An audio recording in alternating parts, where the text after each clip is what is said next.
Senator Smith.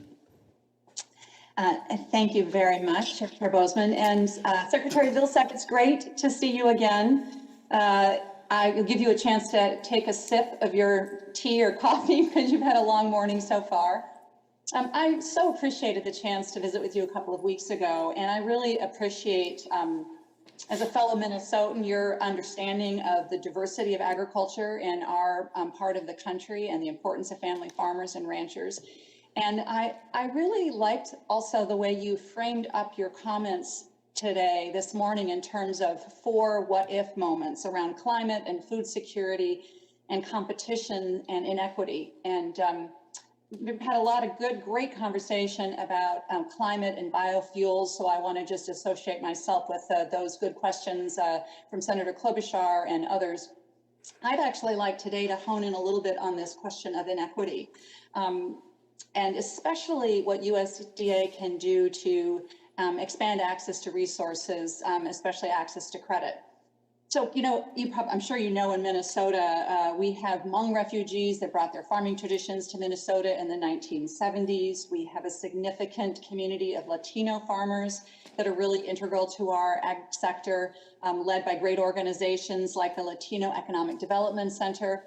And we also have Native farmers that are really central to our history and as they work to diversify their economies, are working hard to find markets for their unique products like wild rice, which is becoming a very prized product overseas. So in the 2018 Farm Bill, I pushed for provisions that would help to evaluate access to credit and how well diverse farmers, farmers of color, have access to credit as they work to build their family businesses. And the study came out, they did that. The study came out in 2019, and it found that traditionally underserved farming communities face really significant barriers to receiving private agricultural credit. And that traditionally underserved communities are often not even aware of what their credit options and lending options are. So in the spirit of your opening comments, could you just expand a little bit on how you see this and what you think the USDA can do internally and externally to ensure that these communities are aware of and have true and full access to credit options as they try to operate their farms? There are multiple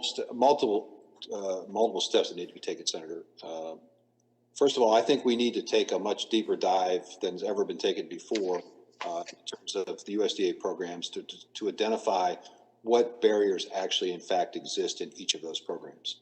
And I would anticipate and expect that we would put together, for lack of a better term, an equity commission or a task force that would be charged with taking a look at USDA programs, identifying, is there systemic racism inherent in these programs? Are there barriers, maybe intentional or unintentional barriers, that make it difficult for people to access the programs? And if so, how do we correct that? What steps need to be taken? Number one.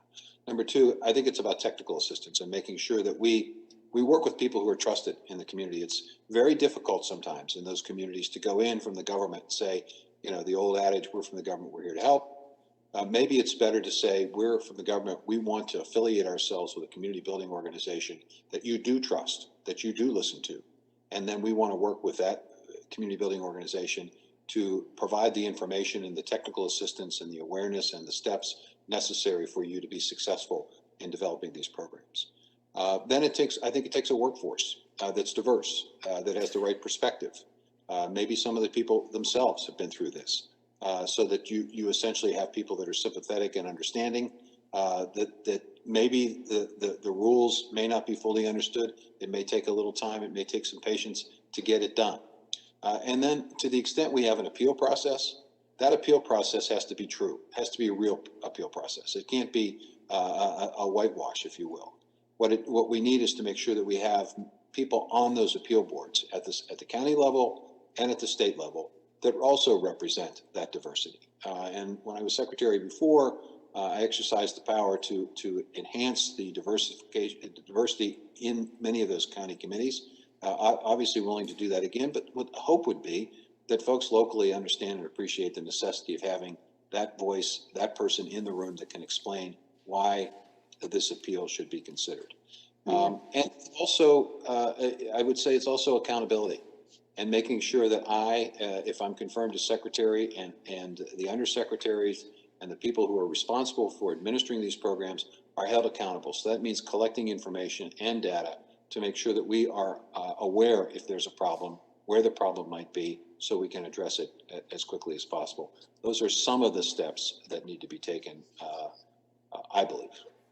I really appreciate your answer, and I appreciate especially your what you say about listening to the people that are on the ground. I think about in Minnesota, where we've got the Hmong American Farmers Association and the Latino Economic Development Corporation that know so much about what their members and their community need to make this work. And I'll also just point out that the Minneapolis Fed has also just recently released some data about underserved communities in Minnesota and have a really excellent center for Indian country development that could be really helpful here. So I would love to invite you to Minnesota to have conversations with some of these really talented and knowledgeable community members. I bet Senator Klobuchar would be interested in this as well. I know she is, and I think we could do some real good here and strengthen the ag economy as well as create more opportunities for family farmers. So thank you very much. I appreciate it.